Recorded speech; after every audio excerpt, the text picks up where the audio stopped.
साहब स्वागत है आपका। Thank you. संजीवनी में आज हम बात करेंगे कि ऐसी बीमारी की जो किसी को भी हो सकती है और इस बीमारी में मरीज को बार बार बेहोशी के दौरे पड़ने लगते हैं, शरीर ऐंठने लगता है और इंसान को तुरंत इलाज की जरूरत महसूस होती है। सही वक्त पर सही इलाज मिला तो ठीक, वरना ये बीमारी कभी कभी जानलेवा साबित हो सकती है। हम बात कर रहे हैं मिर्गी की। मिर्गी क्या है और कैसे इस गंभीर बीमारी से बचें, ये बताने के लिए हमारे साथ डॉक्टर साहब मौजूद हैं, जो आज हमें मिर्गी का आयुर्वेदिक इलाज बताने के साथ साथ संजीवनी टिप्स में बताएंगे जौ के औषधीय गुण। लेकिन सबसे पहले आइए जान लेते हैं आखिर क्या होती है मिर्गी की बीमारी। मिर्गी किस तरह की बीमारी है और इसके होने की क्या वजह है, ये जानना बहुत जरूरी है। डॉक्टर साहब, आयुर्वेद में मिर्गी के बारे में क्या कुछ लिखा हुआ है? देखिए, मिर्गी को आयुर्वेद में अपस्मार के नाम से बताया गया है कि रोग पूरा वर्णित है। वात रोग के अंडर इसको हमने जो है लिया है और मस्तिष्क के साथ डेफिनेटली इसका एक कनेक्शन है। जैसा कि आप लोगों ने सुना भी होगा कि ब्रेन की एक बीमारी है। हमारा जो मस्तिष्क है उसमें प्राणवायु जो है वो चलती है। वो एक प्रकार से पूरे जितने भी कार्य मस्तिष्क के अंदर हो रहे हैं, प्राणवायु वहाँ बहुत महत्वपूर्ण है उन कार्यों को पूरा करने के लिए।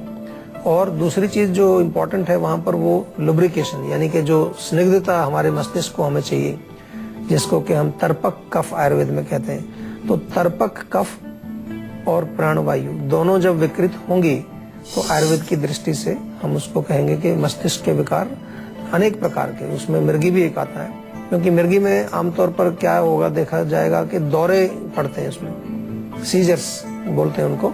और दौरा जो है 1 मिनट का हो सकता है, कभी कभार एक केवल झटका सा आता है, कुछ मिनट तक भी वो रह सकता है। उसमें कई प्रकार के लक्षण भी देखने को मिलते हैं। मुख्य रूप से देखें तो कभी बेहोशी उसमें होती है, जीभ भी कट जाती है, मुंह से लार निकलती है, सांस बहुत जल्दी जल्दी आ रहा है, बहुत गहरा सांस उसमें आता है। तो ये जो दौरे पड़ने की बीमारी है, जिसमें कि दौरे के समय मुख्य रूप से हमारा जो मस्तिष्क है उसका कनेक्शन बॉडी के साथ एक तरह से कट जाता है। तो बॉडी और ब्रेन का जब तालमेल नहीं रहता तो वो दौरे की अवस्था होती है। लेकिन कुछ समय के बाद वापस फिर एक नॉर्मल अवस्था में मरीज आ जाता है और फिर उसको ऐसा कुछ नहीं लगता कि कोई उसको बीमारी है, वो सब अपना काम नॉर्मल तरीके से करता है। लेकिन अगर देखभाल इसकी ना की जाए तो लॉन्ग टर्म में जाकर के ब्रेन का कोई हिस्सा परमानेंटली भी डैमेज हो सकता है, जिसको के कहते हैं कि अभी बिल्कुल ब्रेन का मस्तिष्क का हिस्सा आपका मर चुका है। उसके कारण फिर कई बार और भी कॉम्प्लिकेशंस पेशेंट में आ सकते हैं और बहुत गंभीर अवस्था में कभी कभार उसकी मृत्यु तक भी हो जाती है। योगेंद्र है कोलकाता से दर्शक, बताइए क्या प्रॉब्लम है आपकी? नमस्कार सर। नमस्कार जी। सर मैं योगेंद्र बोल रहा था कोलकाता से। सर मेरे बाल झड़ते हैं, मेरे बाल बहुत झड़ते हैं। बाल झड़ते हैं सर। बाल झड़ते हैं? हाँ जी, हाँ जी। अच्छा, तो बाल झड़ने के लिए कुछ आपने इलाज किया भी या नहीं? देखिए अभी तो कुछ क्या नहीं, बस ऑयल लगा रहे हैं। ऑयल लगाते हैं रोज? हाँ या जी। कितने दिन में लगाते हैं? मॉर्निंग में लगाते हैं और बस एक बार लगाते हैं दिन में। अच्छा, कौन सा ऑयल लगाते हैं बालों में? वैसे ही नॉर्मल आंवला वगैरह का तेल होता है। अच्छा, नॉर्मल ऑयल का प्रयोग कर रहे हैं। हाँ उससे जी। बाल नहीं रुक रहे हैं आपके, फिर भी झड़ते जा रहे हैं? हाँ जी, झड़ते हैं और जैसे व्हाइट से ना सर के अंदर एक वो पपड़ी सी हो जाती है सर में। अच्छा, डेंड्रफ उसको कहते हैं, रूसी हाँ या जी। इची स्काल्प उसको बोलते हैं कि सिर में आपके थोड़ी सी एक तरह से जैसे सोराइसिस स्किन में हो जाता है, उस तरह की पपड़ी वहाँ निकलने लगती है। तो कभी कभार ये मैंने इतने सारे प्रश्न आपसे इसलिए भी किए हैं कि हमें ये जानना भी जरूर होता है कि क्यों बाल गिर रहे हैं आपके। तेल भी आप लगा रहे हैं, क्योंकि बार हम कहते हैं कि तेल लगाने से बाल नहीं गिरते हैं, तेल लगाना चाहिए सभी को, लेकिन आपके फिर भी गिर रहे हैं। इसका मतलब कि कारण कुछ और है। कारण जो आपने अभी बताया लास्ट में सबसे कि सफेद सफेद पपड़ी वहां पर जम जाती है, तो ये आपका मूल कारण है। इसकी वजह से आपका जो हेयर की जो रूट है वो कमजोर हो जाती है, क्योंकि वहां एक प्रकार का आप समझें तो इन्फेक्शन हो गया है। आयुर्वेद की दृष्टि से समझें तो वात का प्रकोप हुआ है। तो वात का प्रकोप है तो सबसे पहले तो वहां सफाई हमें करनी है। सफाई के लिए नींबू का रस और नारियल का तेल बराबर मात्रा में मिलाएं और ये मिक्सचर बना करके बालों की जड़ों में कम से कम 5-7 मिनट अच्छी तरह से खूब मसाज करें उसमें। उसके पश्चात दही अगर ताजा घर में है तो दही से अपने बाल धोएं। एक और बढ़िया नुस्खा इसके लिए है कि मेथी दाना जो होता है उसको भिगो दीजिए 12-14 घंटे तक पानी में, उसको पेस्ट बना लीजिए कूट करके रगड़ के, और उस पेस्ट में दही मिला करके उससे बाल आप धोएं, उससे भी बहुत फर्क पड़ेगा। या नीम के ताजे पत्ते पानी में उबाल करके उससे बाल धोएंगे, उससे भी आपको बहुत फर्क पड़ेगा। लेकिन साथ साथ थोड़ा सा इंटरनल खाने पीने का भी आपको ध्यान रखना चाहिए।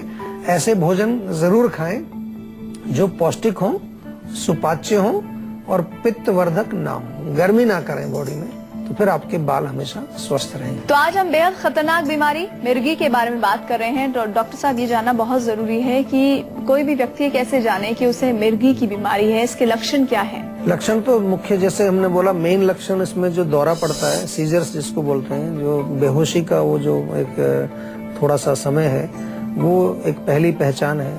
उसके दौरान मुंह से लार निकलना, जीभ कटना एक और भी लक्षण इसमें एक टिपिकल है मिर्गी के अंदर, कि कई बार जीभ पेशेंट की कट जाती है। उसके पश्चात वो आंखें उसकी बार बार झपकती रहेंगी। दौरे के समय आप देखेंगे कि बेहोशी में आंखें उसकी झपक रही हैं। सांस कभी कभार बहुत मुश्किल से उसको आता है, बहुत उसको कष्ट होता है सांस लेने में।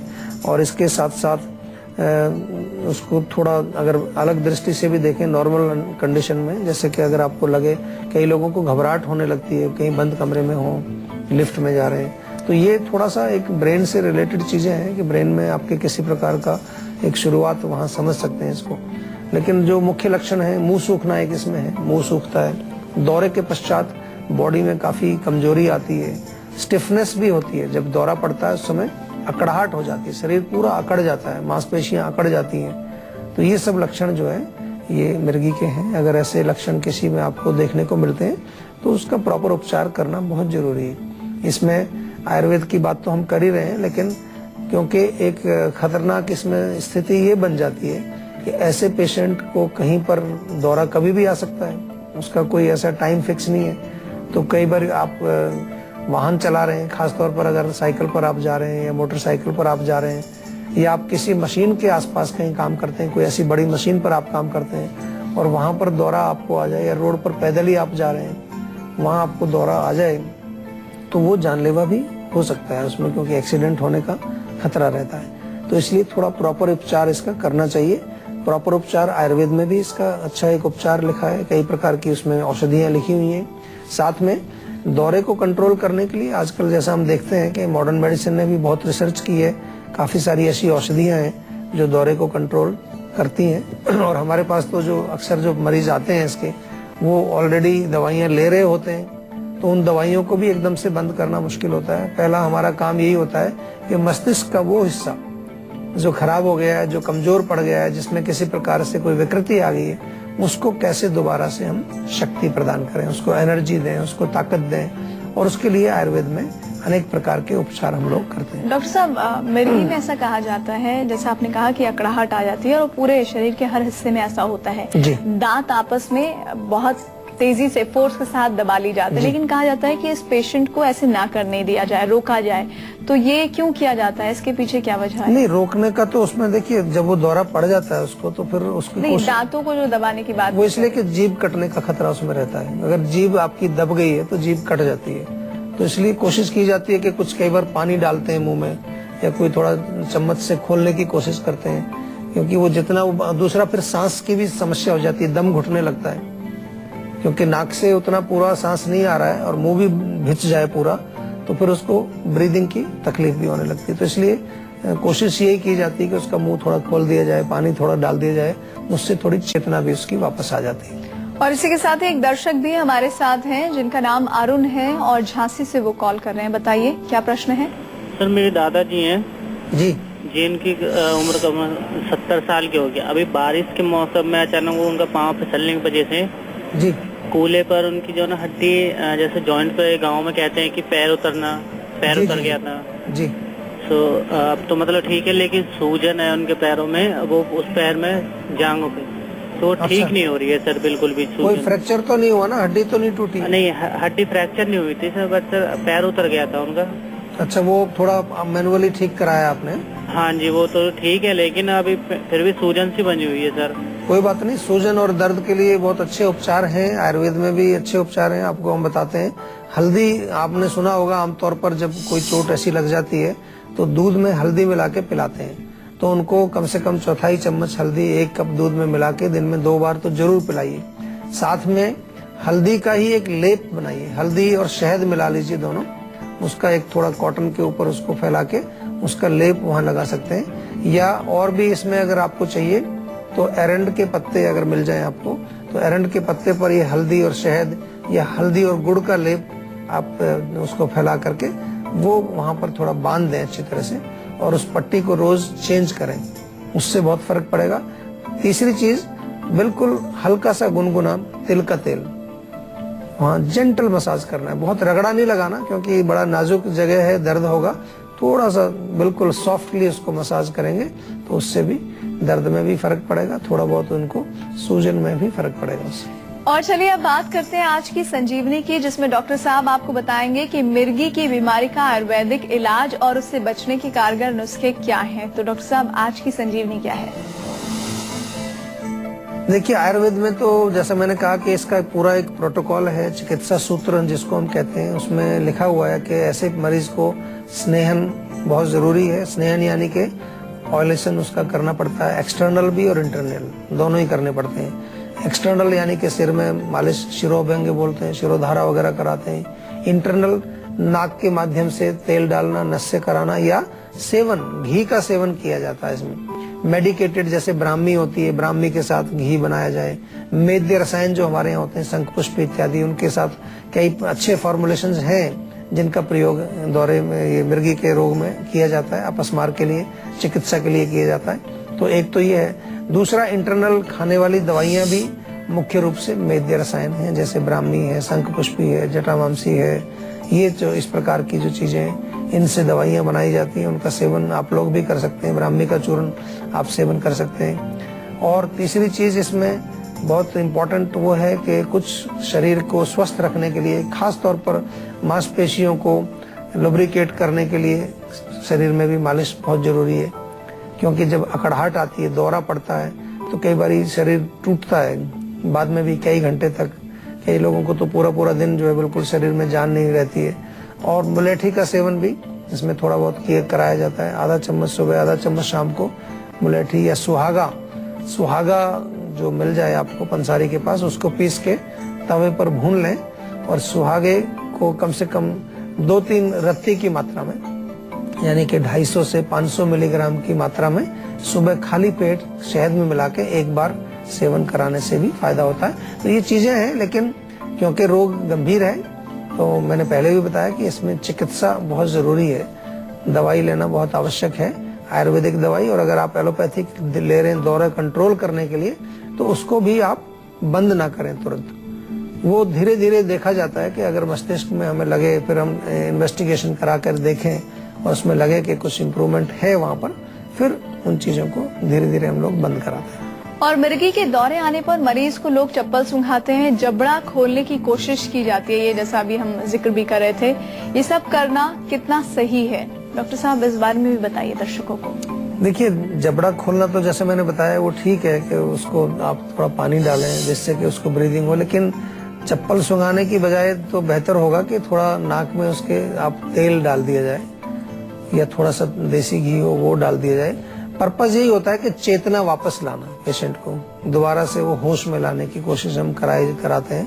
तो इसमें ऐसी चीजें भी हैं कि अगर आप उनको नाक में डालें तो उससे चेतना वापस आ जाती है। आयुर्वेद में हम ऐसे नस्य औषधियां बनाते हैं, कभी कभार तीखी चीजें भी उसमें डाल सकते हैं, लेकिन ये चीजें कर सकते हैं डेफिनेटली, क्योंकि जब पेशेंट जब दौरे की कंडीशन में है तो हमारी कोशिश ही रहती है कि कोई नुकसान उसको ना हो जाए किसी तरह का, कोई जो उसके ऑर्गन्स हैं। क्योंकि जैसा मैंने कहा कि दौरे के समय जो है मस्तिष्क और शरीर का तालमेल वो नहीं रहता जो नॉर्मल अवस्था में रहता है, तो कुछ भी उस समय ऐसी चीज ना हो, इसलिए ये सब प्रयास हम लोग करते हैं। पानी थोड़ा डाल देते हैं, जबड़ी खोल देते हैं, चप्पल जूता सूंघा देते हैं। सूंघने से ऐसा माना जाता है कि उसको चेतना वापस आ जाएगी, लेकिन आयुर्वेदिक औषधियां, तेल, घी भी नाक में आप उसके डालें तो उससे भी फर्क पड़ता है। जल्दी से बात करते हैं संजीवनी टिप्स की, जिसमें डॉक्टर साहब आपको बताएंगे जौ के सेवन के क्या फायदे हैं। तो डॉक्टर साहब संजीवनी टिप्स बताइए जल्दी से। देखिए, जौ तो बहुत अच्छा एक अनाज है और इसका प्रयोग पहले तो बहुत हुआ करता था, आजकल लोग नहीं करते हैं, लेकिन दोबारा से थोड़ा थोड़ा सा भी मल्टीग्रेन आटा वगैरह उसमें आ रहा है। लेकिन अगर देखा हो आपने तो हमारे यहाँ हवन वगैरह भी करते हैं जब भी, तो उसमें जौ डाला जाता है। तो इसका मतलब यही होता है कि एक तरह से हम जो भोजन दे रहे हैं, जो यज्ञ महाराज को हम भोजन खिला रहे हैं, जौ यानी कि अच्छी उसमें शक्ति है, अच्छी ताकत है और अच्छे गुण है उसके अंदर है। जौ का पानी अगर आप बना के पिए, 50 ग्राम के करीब जौ ले लें, कूट लें अच्छी तरह से, 1 लीटर पानी में उनको भिगो दें कूट करके, और सुबह उबालें अच्छी तरह से और 1/4 उसको बचा लें, 1 पाव के करीब वो आप पानी पिए जौ का पानी, तो उससे आपका जितना भी यूरिनरी ट्रैक्ट है, किडनी को भी साफ करता है, पथरी में भी फायदा करता है, वो आप सेवन कर सकते हैं। जौ का सत्तू बड़ा पॉपुलर है, आजकल लोग उसको भूल गए हैं, लेकिन जौ को भून करके उसका पीस के आटा बना के पानी में घोल के, गर्मी के लिए बहुत अच्छी दवा है। गर्मी में आपको लू से बचाता है जौ का सत्तू, आपको जो है एसिडिटी को ठीक करता है, स्किन के जो रोग होते हैं गर्मी के कारण उनसे ठीक रखता है, और किसी प्रकार का जो गर्मी में पेशाब में जलन वगैरह जो हो जाती है उसके लिए बहुत गुणकारी है। इसी प्रकार से जौ अगर आप सेवन करें आटे के रूप में, उसकी रोटी बना के खाएं, तो वो आपके हृदय के लिए बहुत अच्छा है, कोलेस्ट्रॉल को कम करता है, ब्लड प्रेशर को कम करता है, हार्ट के लिए बहुत अच्छा है, उसमें भी बहुत गुणकारी है। और मधुमेह के रोगी भी जौ के आटा, चने का आटा, गेहूं का आटा ये मिला करके इसकी अगर रोटी बनाएं तो उनको शरीर में जो धातु क्षीणता होती है वो उनकी मजबूत होती है, धातु मजबूत होते हैं, रोग में भी उनको लाभ मिलता है। और इस प्रकार से जौ का सेवन आपको जरूर करना चाहिए किसी भी रूप में, जो हमने बताया, तो उससे आपको काफी फायदा होगा। डॉक्टर साहब, शुक्रिया जानकारी के लिए। Thank you very much.